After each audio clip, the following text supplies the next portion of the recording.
Nadiia Savchenko spent over 700 days in captivity before her release this week. Since being captured by Russian-backed forces in June 2014, she has become a symbol of Ukraine's resistance against Moscow.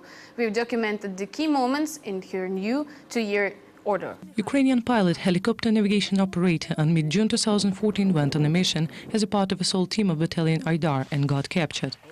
Self-defense of Maidan, woman sniper in sailor shirt. Did you shoot upon us today? No, I'm not a sniper. After militants interrogated Nadiia in early June, she was brought to Russia. There she was accused in a separate intentional crossing the border and in the murder of Russian journalists. Savchenko denied all the charges. After numerous court hearings, she was desperate about justice in Russia and announced a dry hunger strike. I warned that I announced dry hunger strike starting from tomorrow, if I won't be given the last word. The court, could you change your decision? Well, you're such idiots, so all I want to say is a dry hunger strike from tomorrow. The illegality of Savchenko's detention recognized almost everywhere in the world. Different countries have repeatedly held a rally in support of Ukrainian pilot. Isolated protests occurred also in Russia, but their members were dispersed and the most active were detained. But other countries' governments often even supported such demonstrations.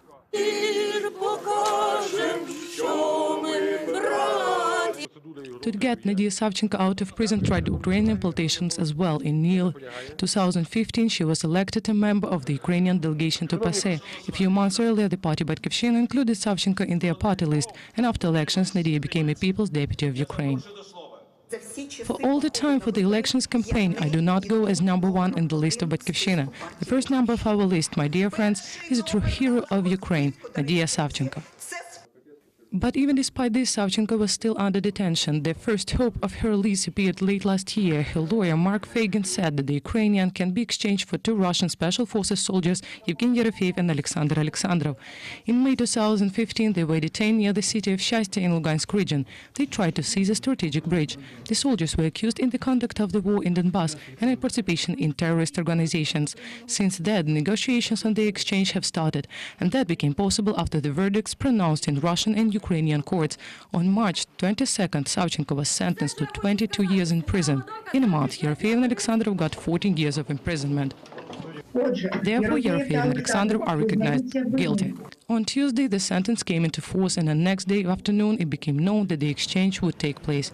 The presidents of Russia and Ukraine pardoned political prisoners, and that enabled them to come back to the homeland.